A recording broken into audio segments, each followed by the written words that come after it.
अध्यायः। श्रीभगवानुवाच इदं शरीरं कौन्तेय क्षेत्रमित्यभिधीयते एतद्यो वेत्ति तं प्राहुः क्षेत्रज्ञ इति तद्विदः। क्षेत्रज्ञं चापि मां विद्धि सर्वक्षेत्रेषु भारत। क्षेत्रक्षेत्रज्ञयोर्ज्ञानं यत्तज्ज्ञानं मतं मम तत्क्षेत्रै यच्च यादृक् च यद्विकारि यतश्च यत् स च यो यत्प्रभावश्च तत्समासेन मे शृणु।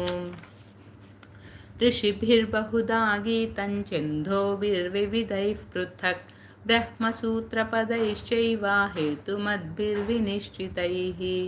महाभूतान्यहङ्कारो बुद्धिरव्यक्तमेव च इन्द्रियाणि दशैकञ्च पञ्चचेन्द्रियगोचराः इच्छा द्वेष